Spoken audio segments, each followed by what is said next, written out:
30 ദിവസത്തെ നോമ്പുകാലത്തിന് നാളെ മുതൽ ഗൾഫ് രാജ്യങ്ങളിൽ തുടക്കമാകുന്നു എന്ന് തന്നെയാണ് ഏറ്റവും പ്രധാനപ്പെട്ട വാർത്ത. ഗൾഫ് രാജ്യങ്ങളിൽ നാളെ റമദാൻ വ്രതാരംഭത്തിന് തുടക്കമാണ്. സൗദിയിലും ഒമാനിലും ഇന്ന് മാസപ്പിറവി ദൃശ്യമായി. ഇന്ന് രാത്രി മുതൽ പ്രത്യേക പ്രാർത്ഥനകൾക്കും തുടക്കമായി. മക്ക, മദീന, ഹറമിലും വിപുലമായ സജ്ജീകരണം ഒരുക്കിയിട്ടുണ്ട്. ഗൾഫിലെ റമദാൻ ഒരുക്കങ്ങളുടെ വിവരങ്ങളുമായി അഫ്താബ് റഹ്മാൻ സൗദിയിൽ നിന്ന് ചേരും. അഫ്താബിന്റെ റിപ്പോർട്ടിലേക്ക്. ഇസ്ലാം മത വിശ്വാസികളെ സംബന്ധിച്ചിടത്തോളം അവരുടെ വിശുദ്ധ ഗ്രന്ഥമായ ഖുർആൻ അവതരിച്ച മാസമാണ് റമദാൻ. ആ നിലക്ക് വിശുദ്ധ ഖുർആനുമായും ഒപ്പം തന്നെ ദൈവത്തോടും കൂടുതൽ അടുക്കുവാനുള്ള സമയമായിട്ടാണ് വിശ്വാസികൾ റമദാനെ കാണുന്നത്. ഇന്ന് സൗദിയിലെ തുമേറിലും ഒപ്പം തന്നെ മജ്മയിലുമാണ് മാസപ്പിറവി ദൃശ്യമായിട്ടുള്ളത്. നേരത്തെ വലിയ തോതിലുള്ള മേഘാവൃതമായ അന്തരീക്ഷം ഉണ്ടായിരുന്നു. അതുകൊണ്ട് തന്നെ അവസാന ഘട്ടങ്ങളിൽ ഒരുപക്ഷെ മാസപ്പിറവി കാണാനിടയില്ല എന്നുള്ള രൂപത്തിൽ വാർത്തകൾ വരികയും ചെയ്തിരുന്നു. തൊട്ടു പിന്നാലെ വാനനിരീക്ഷണ കേന്ദ്രം അറിയിച്ചത് സൂര്യാസ്തമയത്തിന് ശേഷമുള്ള സ്ഥിതി ഒരു പക്ഷേ മെച്ചപ്പെടാനിടയും അതിനുശേഷം ഔദ്യോഗിക സ്ഥിരീകരണം നൽകുമെന്നുള്ള അറിയിപ്പ് വന്നു. ഇതിന് പിന്നാലെയാണ് മാസപ്പിറവിയുടെ ഭാഗമായിട്ടുള്ള സൂര്യാസ്തമയം കഴിഞ്ഞ ഉടനെ തന്നെയാണ് ഈ ചന്ദ്രോദയം വ്യക്തമാകുന്നത്. അതോടുകൂടി തന്നെ മാസപ്പിറവിയുടെ ഔദ്യോഗിക സ്ഥിരീകരണം സൗദിയിലെ സുപ്രീം കോടതി അറിയിക്കുകയും ചെയ്തു.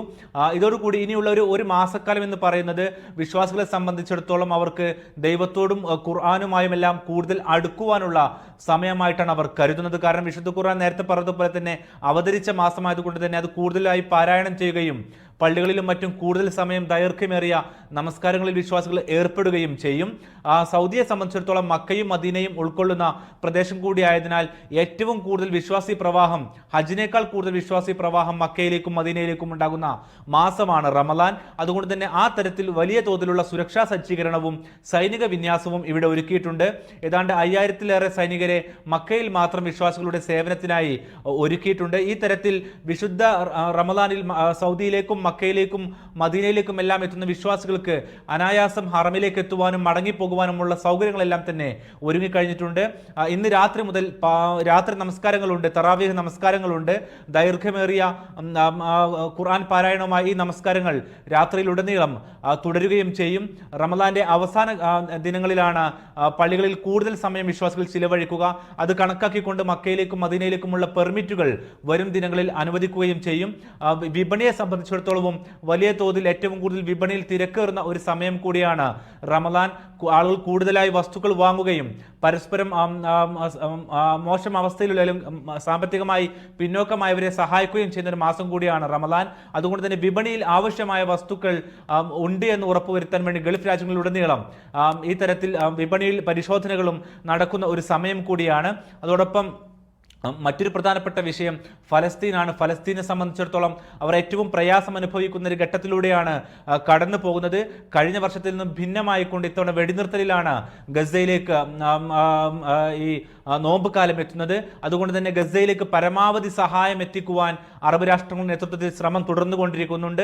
സൗദി ഉൾപ്പെടെയുള്ള രാജ്യങ്ങളിൽ നിന്നും കഴിഞ്ഞ ദിവസങ്ങളിൽ വിവിധ കണ്ടെയ്നറുകൾ ഈജിപ്ത് വഴി ഗസയിലേക്ക് പ്രവേശിക്കാനായി എത്തിയിട്ടുണ്ട്.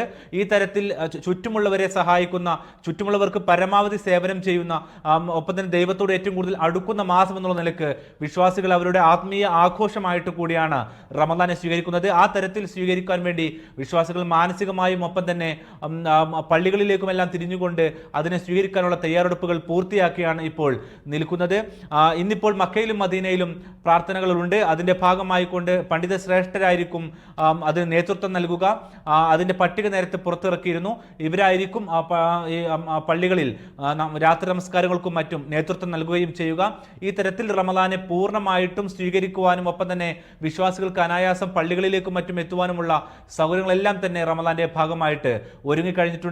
മറ്റൊരു പ്രധാനപ്പെട്ട കാര്യം, സാധാരണ രീതിയിൽ പലപ്പോഴും ഒമാൻ GCC രാജ്യങ്ങളിൽ നിന്ന് വ്യത്യസ്തമായിക്കൊണ്ട് മാസപ്പിറവി അവരുമായി ഒത്തുചേരാത്ത രൂപത്തിലായിരിക്കും പലപ്പോഴും വരാറുള്ളത്, അല്ലെങ്കിൽ മറ്റൊരു സമയത്തായിരിക്കും അവിടെ കാണാറുള്ളത്. പക്ഷേ ഇത്തവണ ഒമാനിൽ കൂടി മാസപ്പിറവി ഇതേ ദിവസം തന്നെ കണ്ടിട്ടുണ്ട്.